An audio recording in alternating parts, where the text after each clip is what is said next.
Now, the highly contagious COVID-19 variant responsible for the devastation in India has been identified in Ghana. Head of the West Africa Center for Cell Biology and Infectious Pathogens, Professor Gordon Awandare, says the Indian Delta strain was detected as part of WACBIP's genome sequencing work on positive COVID-19 travelers who came into Ghana through the Kotka International Airport. The strain is currently ravaging India and dominating UK infections and has been described by virologists as the most contagious yet. Professor Awandare is advising governments to tighten the testing regime at the airport to minimize the chances of the strain making it into the country, especially as analysts are predicting a third wave of COVID-19 is imminent.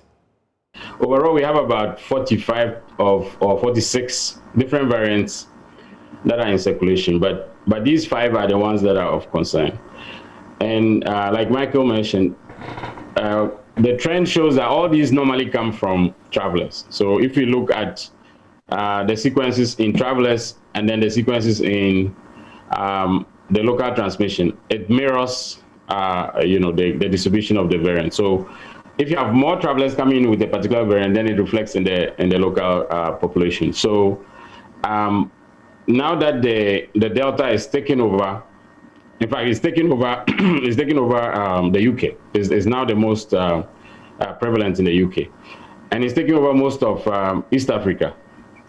So it's just a matter of time before it'll come here in large quantities. So we have a few here, but it's going to increase. If we don't take the steps that Michael talked about, we have to go back to being serious about the protocols, and also tightening the screening at the airport and the mandatory quarantine. These are very important to limit the influx of the new variants. And if we're able to do that, we may be able to avoid a third wave. He says the discovery should inform the type of COVID-19 vaccine government buys for its inoculation program in the country, as the AstraZeneca or Sputnik V vaccines have been found not to be that effective against the Delta strain. Looking at the right vaccines, we all this while we've been, fixed on, AstraZeneca and Sputnik V. We have to start shifting towards looking for more of Pfizer and others, which have a better chance of protecting against these variants, because the future is these aggressive variants. That's where we are going. The UK strain would probably recede soon. It will be replaced by some of these new variants. With the nature of the virus as we know it, there are new variants coming out every few months. So does that mean that we are going to have to vaccinate ourselves again when, there's another strain in the system that is different from what Johnson & Johnson and Pfizer can fight? Yes, that's the reality, that this may be similar to the flu, that every year or every few years we have to adjust the vaccine to suit the prevailing strains.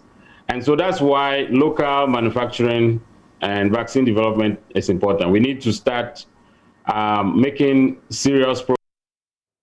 Now, joining us to have further conversations on this particular story is Dr. Michael Owusu, who is a virologist with the KCCR, as well as the Director of Public Health at the Ghana Health Service, Dr. Franklin Esiedubekwe. But I'll start with you, Dr. Michael Owusu. I'm sure you're one of those who's also very concerned about the detection of the strain from India.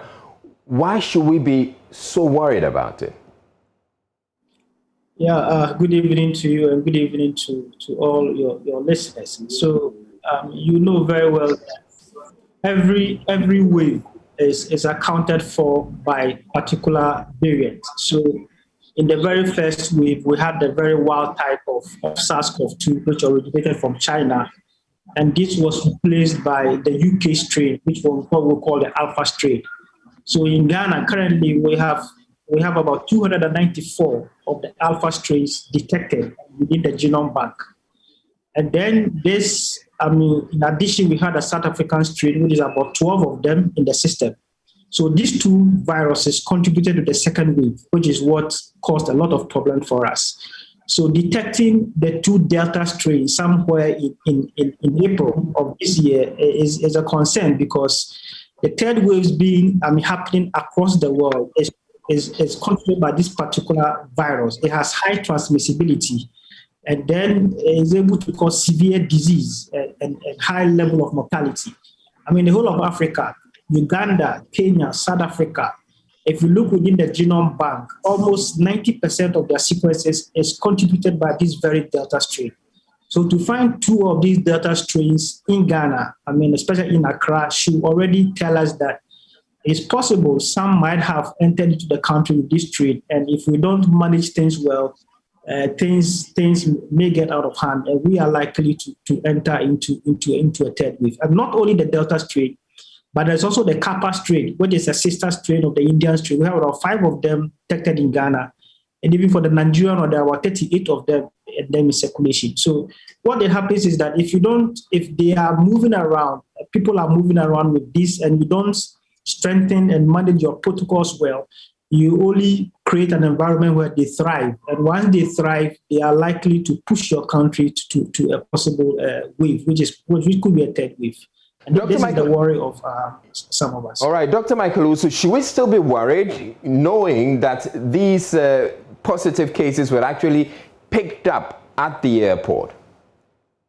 Yeah, if you look within the database, this is a 46-year-old man, a 23-year-old man, and they were quarantined, and this was detected in them. But you have to understand, in the whole of Africa, there are about 2.2 million sequences which are known. There's only about 200,000 of them that are known in Africa. Within Ghana, for instance, out of over 50,000 persons we have recorded, it's just about 698 of them that we have been able to sequence. So if you predict in terms of probability, if you are seeing 2 out of those quarantined, it should just tell you that you have some which could have escaped.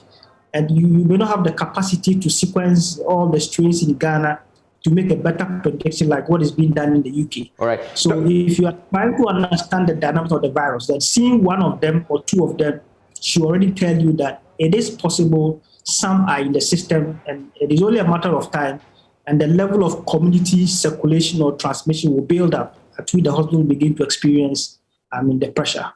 But we must also acknowledge that these cases that we're talking of were picked up at the airport. So unless we don't have, or our screening regime at the airport is not effective enough, then we're going to have these cases coming into the country.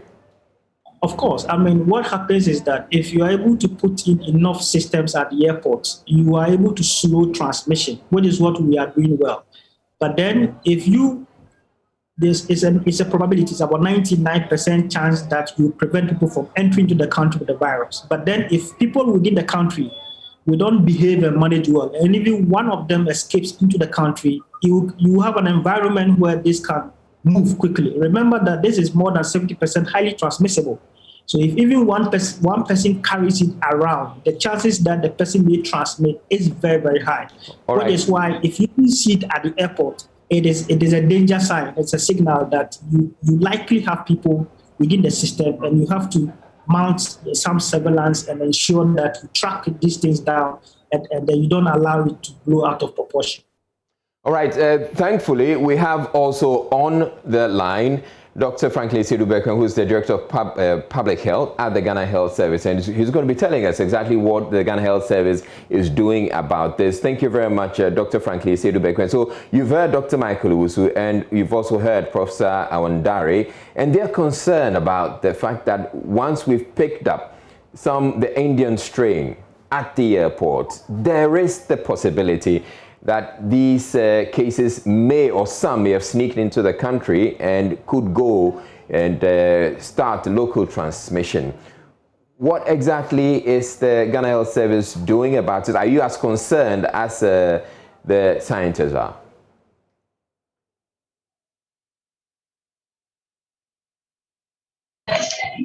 Yes, thank you very much, and good evening to your listeners and viewers. I think for the service, we are excited about the discussions going on, because if you look at the data, for the past like a month or 2, the figures have been quite low. In that case, people think that the disease is gone. So you realize that people who are adhering to protocols are no more adhering to protocols.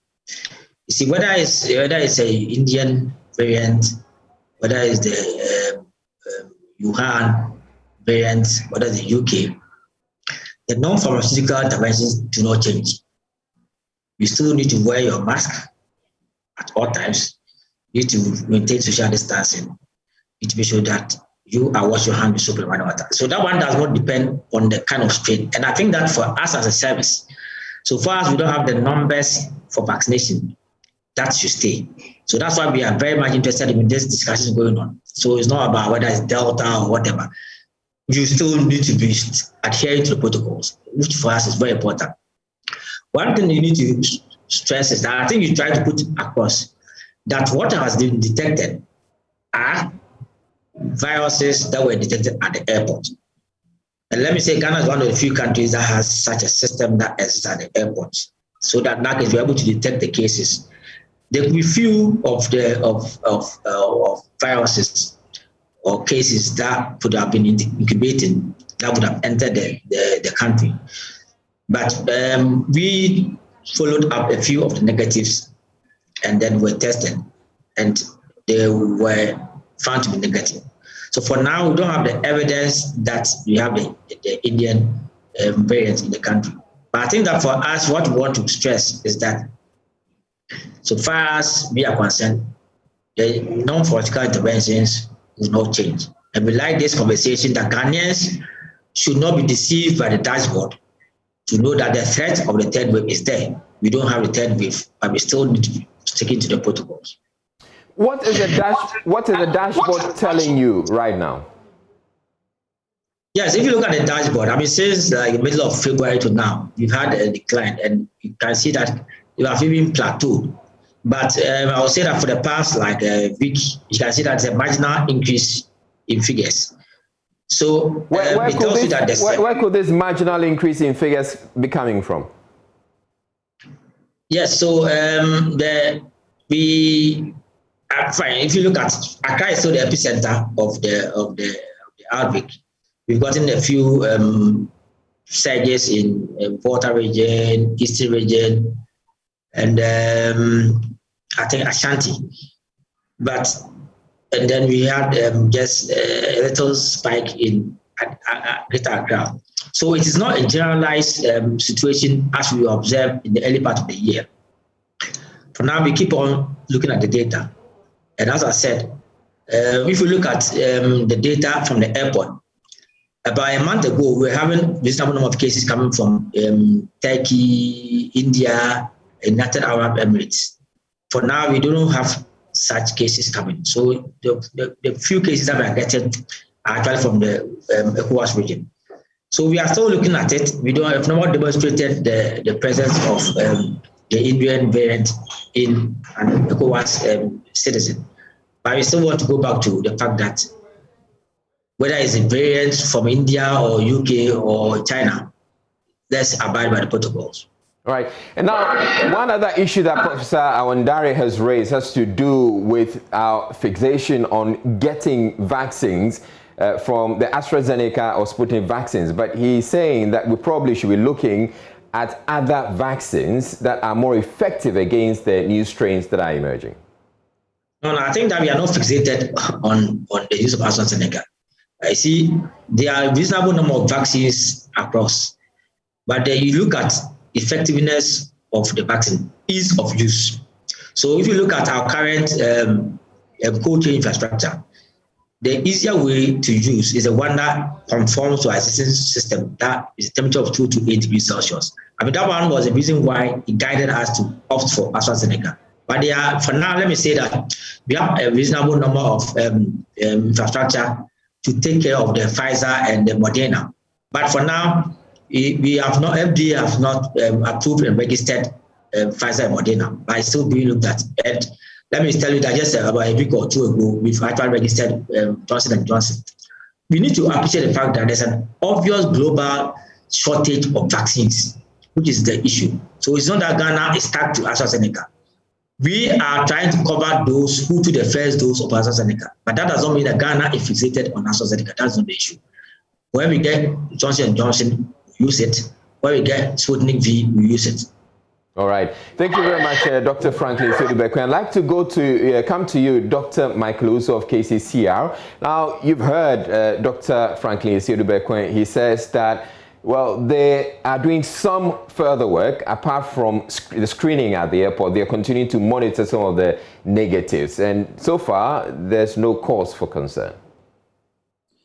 Well, I think one of the key points he emphasized is that the non-pharmaceutical intervention work very well, independent of whichever variants come to the country. And I think that this is what the public should know. I mean, for some time now, there seems to be some laxity. Many people don't seem to pay particular attention to these COVID protocols.